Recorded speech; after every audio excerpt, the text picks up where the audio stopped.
TV 20 Kannada ವಾಹಿನಿಗೆ ಸ್ವಾಗತ. ಕರ್ತವ್ಯ ನಿರತ ಯೋಧರೊಬ್ಬರ ಮನೆಗೆ ಕಳ್ಳರು ಕನ್ನ ಹಾಕಿರುವ ಘಟನೆ ಇತ್ತೀಚೆಗೆ ನಡೆದಿದ್ದು ತಡವಾಗಿ ಬೆಳಕಿಗೆ ಬಂದಿದೆ.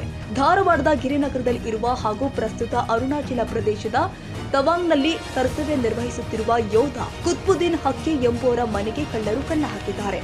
ಮನೆಯ ಕೀಲಿ ಮುರಿದು ಒಳನುಗ್ಗಿರುವ ಇಬ್ಬರು ಕಳ್ಳರು ಮನೆಯ ಅಲ್ಮೆರಾದಲ್ಲಿ ಇದ್ದಂತಹ 110 ಗ್ರಾಂ ತೂಕದ ಚಿನ್ನಾಭರಣ, ಅರ್ಧ ಕೆಜಿಗೂ ಹೆಚ್ಚು ಬೆಳ್ಳಿ ಹಾಗೂ 30,000 ನಗದು ಸೇರಿ ಒಟ್ಟು 7 ಲಕ್ಷ ರೂಪಾಯಿ ಮೌಲ್ಯದ ಚಿನ್ನಾಭರಣವನ್ನ ದೋಚಿಕೊಂಡು ಹೋಗಿದ್ದಾರೆ.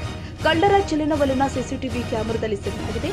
ಮನೆಯಲ್ಲಿ ಯಾರು ಇಲ್ಲದನ್ನ ಗಮನಿಸಿಯೇ ಕಳ್ಳರು ಹೊಂಚು ಹಾಕಿ ಮನೆಗೆ ಕನ್ನ ಹಾಕಿದ್ದಾರೆ. ಮನೆಯಲ್ಲಿ ಕಳ್ಳತನವಾಗಿದ್ದು ಗೊತ್ತಾದ ಕೂಡಲೇ ಅರುಣಾಚಲ ಪ್ರದೇಶದಿಂದ ಬಂದು ಯೋಧ ಕುತುಬುದ್ದೀನ್ ಅವರು ಧಾರವಾಡ ವಿದ್ಯಾಗಿರಿ ಠಾಣೆಯಲ್ಲಿ ದೂರು ದಾಖಲಿಸಿದ್ದಾರೆ.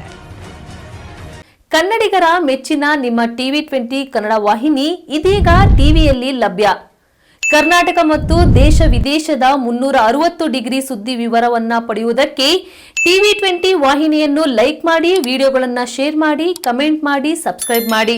HCN ಕೇಬಲ್ 842 ನಂಬರ್ನಲ್ಲಿ ಹುಕ್ಕೇರಿ ತಾಲೂಕು ಹಾಗೂ ಸಂಕೇಶ್ವರದ ಸುತ್ತಮುತ್ತಲಿನ ಹಳ್ಳಿಗಳಲ್ಲಿ ಲಭ್ಯ. PCN ಕೇಬಲ್ 129 ನಂಬರ್ನಲ್ಲಿ ಹಾರುಗೆರೆ ಸುತ್ತಮುತ್ತಲಿನ ಹಳ್ಳಿಗಳಲ್ಲಿ ಲಭ್ಯ. ರಾಯಬಾಗ್ ಡಿಜಿಟಲ್ ಚಾನೆಲ್ ಕೇಬಲ್ 80ನೇ ನಂಬರ್ನಲ್ಲಿ ರಾಯಬಾಗ ತಾಲೂಕಿನ ಸುತ್ತಮುತ್ತಲಿನ ಹಳ್ಳಿಗಳಲ್ಲಿ ಲಭ್ಯ. UDCN ಕೇಬಲ್ ನೆಟ್ವರ್ಕ್ ಉಗಾರ ಸುತ್ತಮುತ್ತಲಿನ ಹಳ್ಳಿಗಳಲ್ಲಿ ನಿಮ್ಮ ಟಿವಿ 20 ಕನ್ನಡ ವಾಹಿನಿಯೂ ಲಭ್ಯ.